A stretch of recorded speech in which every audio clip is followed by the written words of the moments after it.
আল্লাহ রাসূল এক গ্লাস পানি নিয়ে একটু খাওয়ার পরে এখন ডান দিকে দিতে হবে, এটা নীতিগত হিসাব। তো ডান দিকে আছে ছোট ছোট বাচ্চা, বাম দিকে আছেন আবু বকর সিদ্দিক, ওমর। তখন আল্লাহ রাসূল ছোট ছোট বাচ্চাগুলিকে বলছেন, এই শোনো শোনো শোনো, তোমরা আমাকে একটু অনুমতি দাও না, আমি গিলাসটা এদিকে দিই। বাম দিকে বড় মানুষ আছে, কিন্তু আমি তো দিতে পারি না, আমাকে ডান দিক থেকে দিতে হবে, তো তোমরা একটু অনুমতি দাও আমাকে। তখন বাচ্চারা বলছে, না না না না, আপনার পক্ষ থেকে পানি আমরা পাবো, সেটা অন্য কাউকে দিব, এটা হতে পারে না।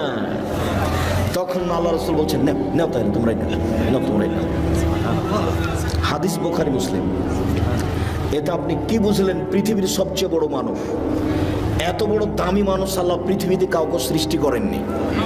বিচারের মাঠে যেদিন কেউ কথা বলতে পারবে না, সেদিন তিনি বলবেন, সালমা তুতা ওয়াসফাতু শাফা, মাথা উঠান বলেন, যা বলবেন আমি আল্লাহ তাই মেনে নিব, যা সুপারিশ করবেন আমি তাই গ্রহণ করব। আপনি একটু বলেন কি বলতে চান?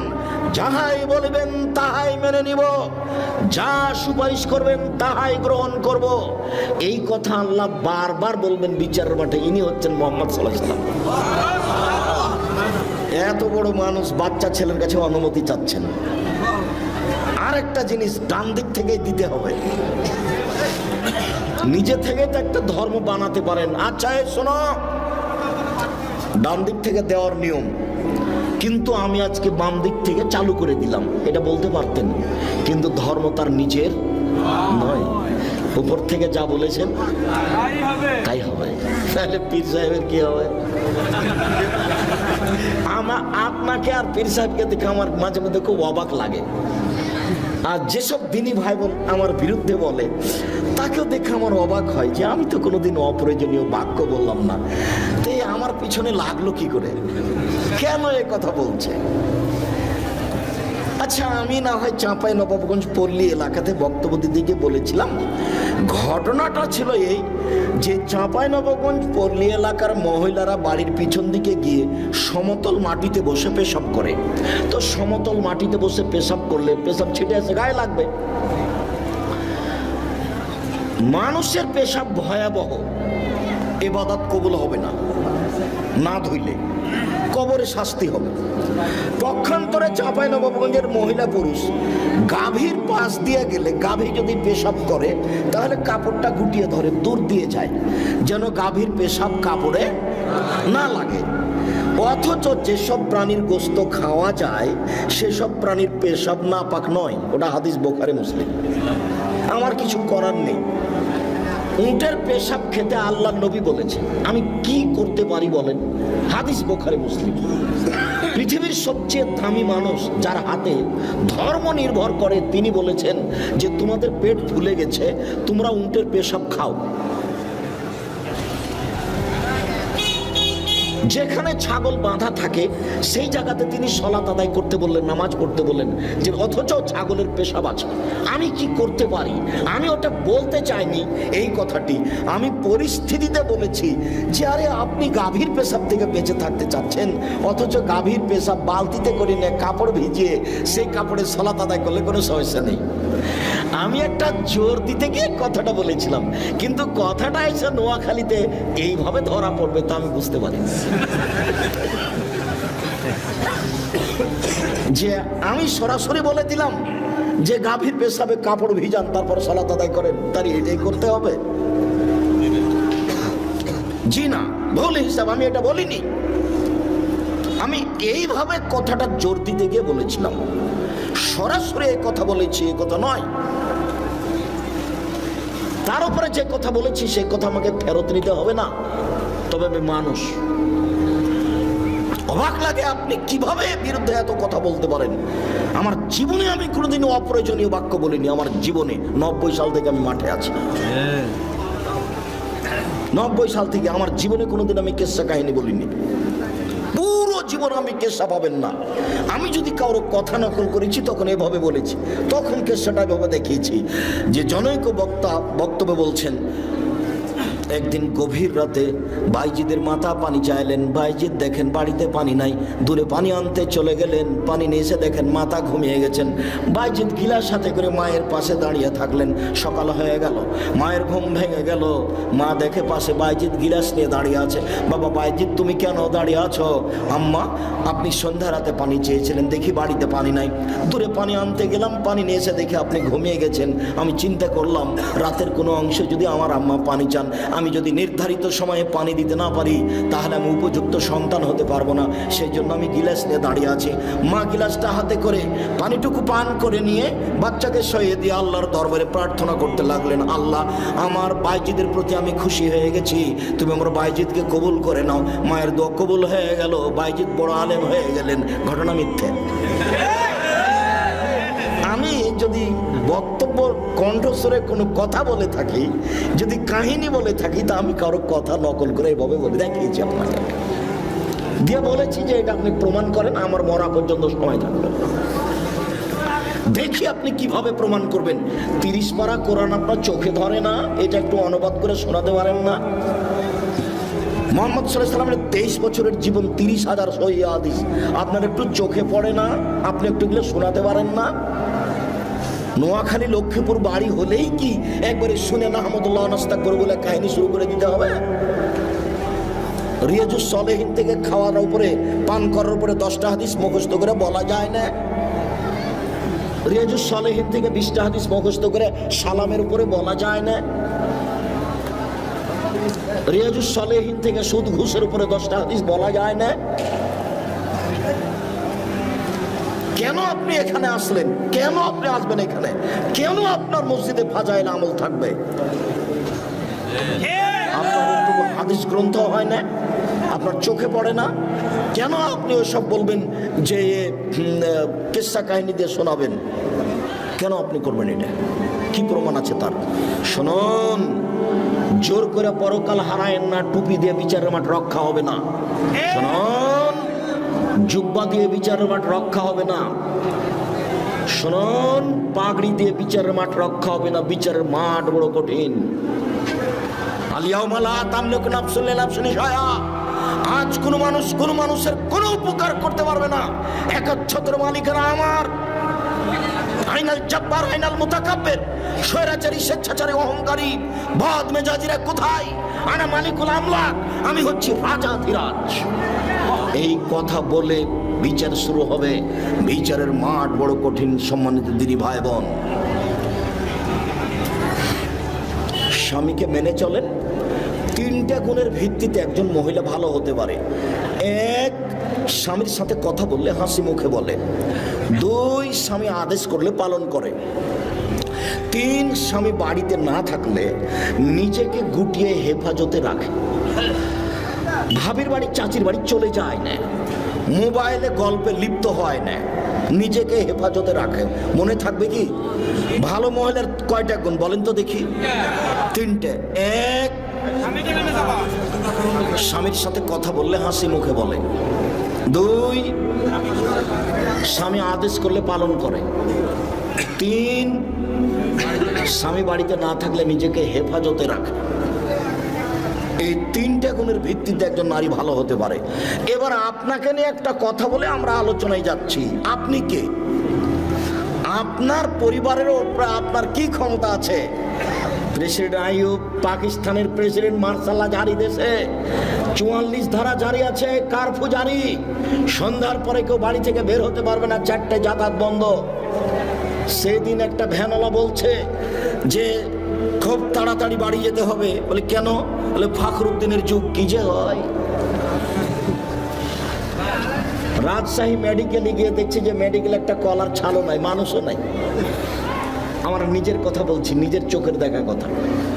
আর ভ্যান চালকের কথা আমি নিজে নকল করছি। তার নাম ক্ষমতা। আপনি হচ্ছেন এই বাড়ির মালিক। এই বাড়িতে 44 ধারা জারি থাকবে আপনার পক্ষ থেকে। আপনার মেয়ে এখন এখানে এসে গল্প করছে, মানে আপনি কাপুরুষ। আপনার ছেলে বেড়ি সিগারেট খায়, দোকানে আড্ডা পিটে, মানে আপনি কাপুরুষ। আপনার বিবাহ করা ঠিক হয়নি। আপনার ছেলে জন্ম দেওয়া ঠিক হয়নি, পুরুষ মানে ক্ষমতাধর, এই বাড়িতে তার ক্ষমতা চলবে, যা বলবে তাই হবে, তার নাম ক্ষমতা। এই বাড়িতে কার পূজারি থাকবে, তার নাম বাপ। এ কথা আমি বলিনি। বাড়ির পূর্ণ নিয়ন্ত্রণ ক্ষমতা বাপের হাতে থাকবে, এই কথা মুহাম্মদ সাল্লাল্লাহু আলাইহি ওয়াসাল্লাম বলেন। অতএব এক ফাকসহ মাকতাসাইতা, যে মানের কাপড় আপনি পরবেন বউকে সে মানের পরাবেন। দুই আতেমা মাতায়েমতা, যে মানের খাদ্য আপনি খাবেন বউকে সে মানের খাওয়াবেন। তিন অলা তুকাব্বে, বউকে কখনো কটু কথা বলবেন না। বলবেন না যে তোমার ঠোঁটটা কালো, ভুলেও কোনোদিন বলবেন না। একবার ঠোঁট কালো বললে 10 বছর আপনাকে ভালোবাসবে না। ভুলেও কোনোদিন বলবেন না যে ঠোঁটটা মোটা, তোমার রংটা কালো, এভাবে বলবেন না। ভুলেও কোনোদিন শ্বশুর শাশুড়িকে গালি দিবেন না। একদিন শ্বশুর শাশুড়িকে গালি দিলে আপনার বউ আপনাকে জীবনে কোনোদিন ভালোবাসবে না। ভুলেও কোনোদিন কটু কথা বলবে না। এই ছেলে, তোমাকে বলছি, বউয়ের সাথে তোমার এত খারাপ ব্যবহার কেন? তুমি কথাও কথা তোমার স্ত্রীকে গালি দাও কেন? ও কি পশু প্রাণী নাকি? ও কি তোমাদের বাড়ির কুকুর শ্রীগাই পশু প্রাণী? তুমি তোমার বউকে এত তুচ্ছভাবে দেখো কেন? মুহাম্মদ সাল্লাল্লাহু আলাইহি ওয়াসাল্লাম বলেছেন বউকে কটু কথা বলবো না। চার ওলা তাজের বালা লজে, মুখের উপরে মারবা না। পাঁচ ওলা তাতর খাইল্লা ফিল বাইতে, তুমি তোমার বাড়ি ছাড়া তোমার বউকে কোথাও যেতে দিবা না।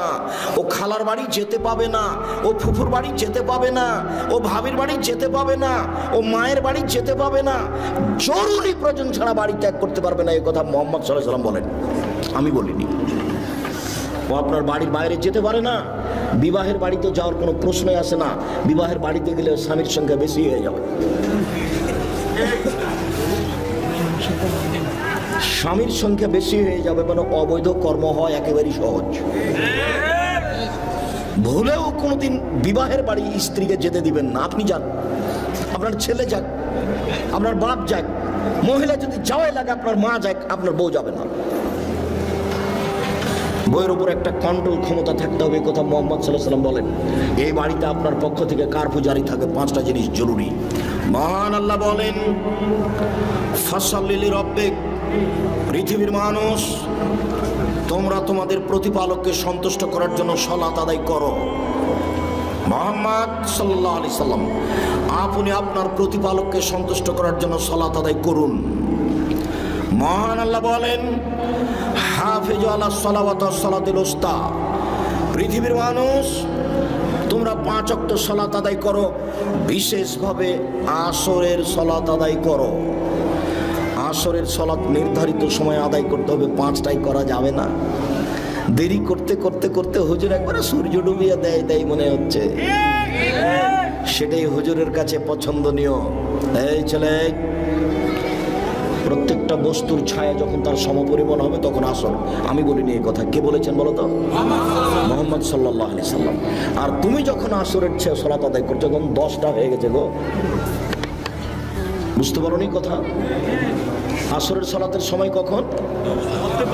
প্রত্যেক বস্তু যখন তার ছায়াটা তার সমপরিমাণ হবে। কালকে লাঠি খাড়ো করো একটা দিয়ে, ছায়াটাতে দাগ দাও, দিয়ে এবার বোতলটা ফেলে দাও। যদি ছায়াটা তার সমান হয়ে থাকে, এখন আসরের টাইম হয়ে গেছে। এ কথা আমি বলিনি, কে বলেছেন? মুহাম্মদ সাল্লাল্লাহু আলাইহি সাল্লাম বলেছেন। পৃথিবীর কোন মানুষের কথাকে এই কথার সাথে লাগাবো না। আমি আব্দুর রাজ্জাক বিন ইউসুফ 5 পয়সা দাম নেই। পৃথিবীর কোন মানুষের কথাকে এই কথার সাথে লাগাবো না। উমর রাদিয়াল্লাহু তাআলা আনহুর কথাকে এই কথার সাথে লাগাবো না। মানুষ হিসাবে পৃথিবীর ব্যতিক্রম মানুষ উমর। যে রাস্তা দিয়ে হাঁটতেন সে রাস্তা দিয়ে শয়তান হাঁটতো না। অতএব নির্ধারিত সময়ে সালাত আদায় করার চেষ্টা করুন, এ কথা আল্লাহর আদেশ। যে কোনো মূল্যে সালাত আদায় করতে হবে। অজু করে সালাত আদায় করতে হয়, পানি নেই, তায়াম্মুম করে সালাত আদায় করতে হবে।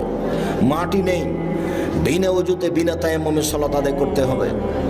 দাঁড়িয়ে থেকে সালাত আদায় করতে হয়, দাঁড়িয়ে থাকা যায় না, বসে থেকে সালাত আদায় করতে হবে। বসে থাকা যায় না, শুয়ে থেকে সালাত আদায় করতে হবে। কেবলার দিকে মুখ করে সালাত আদায় করতে হয়, কেবলা বোঝা যায় না, এমনিতেই করতে হবে। শত্রু তাড়া দিয়েছে, দৌড়িয়ে চলে যাচ্ছি, ওই দিকে ওইভাবেই সালাত আদায় করতে হবে। ইবাদতের জগতে ব্যতিক্রম ইবাদত সালাত। সালাত এমন একটি ইবাদত যার উপরে নির্ভর করে অন্যান্য ইবাদত। সালাত আছে তো আর ইবাদত আছে, সালাত নেই তো সব বাতিল। আব্দুর রাজ্জাক সাহেবের একাধিক দিনের বক্তব্যে আমরা জানি যে ইবাদতের জগতে সবচেয়ে দামি ইবাদত সিয়াম, রোজা। কেন? সালাত যতই দামি ইবাদত হোক, এরপরে সালাতের নেকিটা আল্লাহ নিজে হাতে দিবেন না। বলেন তো দেখি কোন ইবাদতের নেকি নিজে হাতে দিবেন? সিয়াম। তাহলে বলতে গেলে ইবাদতের জগতের সবচেয়ে দামি ইবাদত হলো সিয়াম। সাপ্তাহিক রিপোর্ট আল্লাহর দরবারে কোন কোন দিনে পেশ করা হয়? বৃহস্পতিবার, সোমবার। এই জন্য আল্লাহর নবী চাইতেন যে আমার রিপোর্টের সময় দেখো তুমি যে আমি সিয়াম আছি, দেখো এই নাও দেখো। এই জন্য তিনি কোন কোন দিন ভালোবাসতেন? বৃহস্পতিবার আর সোমবার সিয়াম পালন করা। সবাইকে আমি অনুরোধ জানাচ্ছি এই 2 দিন সিয়াম পালন করার জন্য। আপনি মুরব্বী, আপনার কাছে আমার জরুরি অনুরোধ, আপনি বৃহস্পতিবার, সোমবার সিয়াম পালন করবেন। আর বাৎসরিক রিপোর্ট কোন দিন পেশ করা হয়? না না না না, শাবান মাসে। তবে শাবান মাসের কোন দিন সেই দিন মুহাম্মদ সাল্লাল্লাহু আলাইহি ওয়াসাল্লামের জানা ছিল না, যার কারণে তিনি শাবান মাসে বেশি বেশি সিয়াম পালন করতেন। বর্ণনাকারী বলছেন, আল্লাহর নবী আপনি শাবান মাসে এত বেশি রোজা থাকেন, সিয়াম থাকেন কেন? তখন আল্লাহ রাসূল বলছেন, দেখো শাবান মাসের বাৎসরিক রিপোর্ট পেশ করা হয়, কোন দিন আমার জানা নাই। কিভাবে ভারত, বাংলাদেশ, পাকিস্তানের আলেম ওলামা জেনে নিলেন সেদিন 15ই শাবান। তাই কলকারখানা, অফিস, আদালত, কোর্ট কাছারি, শিক্ষা প্রতিষ্ঠান সবকিছু বন্ধ করে আতর গোলাপ মেখে রাতে গোসল করে দিনে সিয়াম থাকে। অবাক কথা। এত বড় সুযোগ হলো তো আল্লাহ নবী তাহলে একদিনই থাকতেন। একদিন না থেকে তিনি বেশি দিন থেকেছেন, একবার 15 তারিখ পর্যন্ত, 20 তারিখ পর্যন্ত, 25 তারিখ পর্যন্ত, 27 তারিখ পর্যন্ত। খালি এই টেনশনে যে কোন দিন যে হলো বাৎসরিক রিপোর্টের দিন। তো সেটা কোন মাস? শাবান মাস। কোন দিন কেউ জানে না। কিভাবে আমরা জেনে নিয়েছি সেই দিন কোন দিন? 15ই শাবান। হাসাওয়া কাল্লা, কখনো নয়, ভুল হিসাব। বেশি বেশি সিয়াম পালন করে ধরতে হবে রিপোর্টের দিন। ইবাদতের জগতে সবচেয়ে দামি ইবাদত সিয়াম, এ কথা ঠিক। কিন্তু যদি নামাজ না থাকে তাহলে রোজাটাকে আল্লাহ এভাবে কেটে দিবেন, যা এটা বাতিল। ইবাদতের জগতে শক্তিশালী, ক্ষমতাধর, পাওয়ারফুল ইবাদত হলো দান। দানের চেয়ে এত ক্ষমতাধর, শক্তিশালী ইবাদত পৃথিবীতে নেই।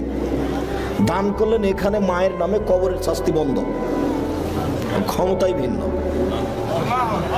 আল্লাহ নবী বলছেন যে পানি যেমন আগুনকে নিভাতে পারে, দান তেমন পাপকে মিটাতে পারে। দান করে পাপ মিটিয়ে দেন। আল্লাহ খুব রাগান্বিত, আপনাকে জাহান্নামে দিবেন। তো 10 টাকা দান করেছেন, 500 টাকা দান করেছেন, তখন আল্লাহ বলছেন আচ্ছা আচ্ছা ঠিক আছে, যাও, নরম হয়ে গেছে, যাও জান্নাতে যাও। দানের খুব ক্ষমতা। কিন্তু দানের যতই ক্ষমতা থাক, যদি সে সালাত না থাকে তাহলে দানকে আল্লাহ কি করবেন? কেটে দিবেন। দানের আর কোনো ক্ষমতা নেই। আল্লাহর ভয়ে 1 ফোঁটা চোখের পানি আল্লাহর কাছে সবচেয়ে প্রিয়। 1 ফোঁটা চোখের পানি, এর চেয়ে কোনো পছন্দনীয় ইবাদত আল্লাহর কাছে নাই। 1 ফোঁটা চোখের পানি। রাসূল সাল্লাল্লাহু আলাইহি ওয়াসাল্লাম বলছেন, লা ইয়ালিজার রাজুলু বাকা মিন খাসিয়াতিল্লাহ তা ইয়ালিজাল লাবানু ফিদারে। গাভীর বাঁট ওলান থেকে দুধ বের করে ভিতরে ঢোকানো যায় না যেমন, আল্লাহর ভয়ে কাঁদে যে সে জাহান্নামে যাবে না তেমন। গাভীর বাঁট ওলান বুঝেন কি? চাপ দিয়ে দুধ বের করে ভেতরে ঢোকানো যাবে? এই কাজটা যেমন অসম্ভব, আল্লাহর ভয়ে কাঁদে যে তার জাহান্নামে যাওয়া তেমনি অসম্ভব। এটা আমি বলিনি, এই কথা মুহাম্মদ সাল্লাল্লাহু আলাইহি সাল্লাম বলেন। এরপরেও কেঁদে আপনি অনেক নেকি করেছেন, কিন্তু সালাত নেই। এবার এটা আল্লাহ কি করবেন? এটা কেটে দেবেন, বাতিল। তাহলে ইবাদতের জগতে সবচেয়ে ব্যতিক্রম, ভিন্ন ধরনের ইবাদত হলো সালাত, যার উপরে নির্ভর করে অন্যান্য ইবাদত। সালাত এমন একটি ইবাদত যার উপরে নির্ভর করে অন্যান্য ইবাদত। অতএব পরিষ্কার কাপড় পরে সালাত আদায় করতে হয়, পরিষ্কার নেই। যেই কাপড়ে পেশাব পায়খানা লেগে আছে ওই কাপড় পরেই সালাত আদায় করবেন। পরিষ্কার অপরিষ্কার কোনো কাপড়ই নেই। আপনি উলঙ্গ হয়ে আছেন, নামাজের টাইম হয়ে গেছে, আপনি আপনি এ অবস্থাতেই সালাত আদায় করবেন। যার কারণে আমি বহুদিনই বলেছি যে মুসলিম দেশে মার্কিন সৈন্য ঢুকে কথার কথা ইরাকে আফগানিস্তানে মুসলিম মহিলাকে ধরে 5 জন 7 জন ধর্ষণ করার পরে পরনের কাপড় খুলে নিয়ে উলঙ্গ অবস্থায় তাদের সামনে হাঁটতে বাধ্য করে। এই সময়ে যদি সলাতের টাইম হয়ে যায় তাহলে মুসলিম মহিলাকে উলঙ্গ অবস্থায় মার্কিন সৈন্যের সামনে সলাত আদায় করতে হবে, করতেই হবে। পৃথিবীতে ব্যতিক্রম ইবাদত সলাত।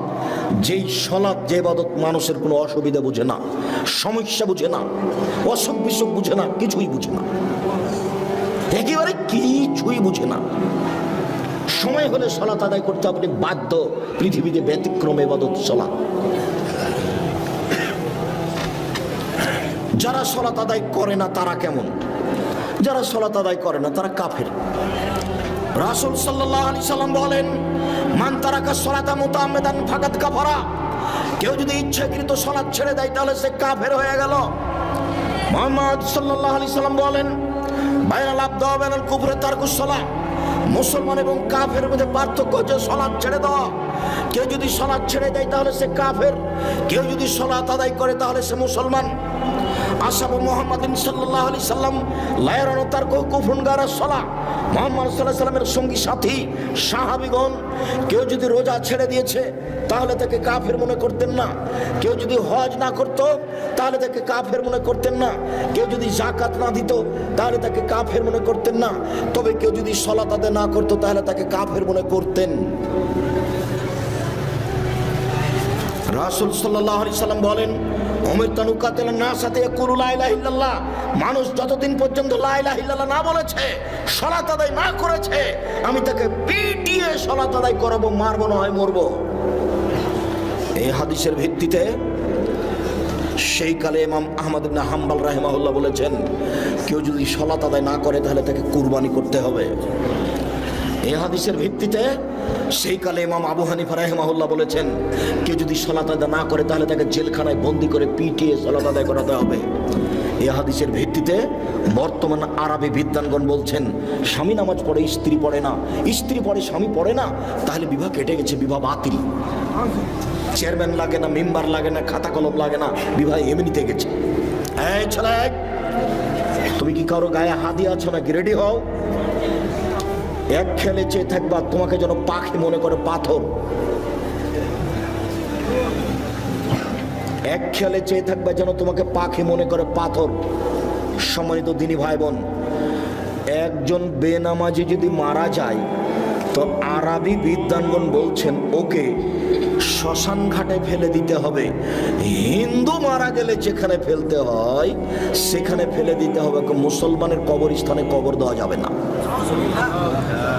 এ কথা বর্তমানে আরবি বিদ্বানগণ বলছে।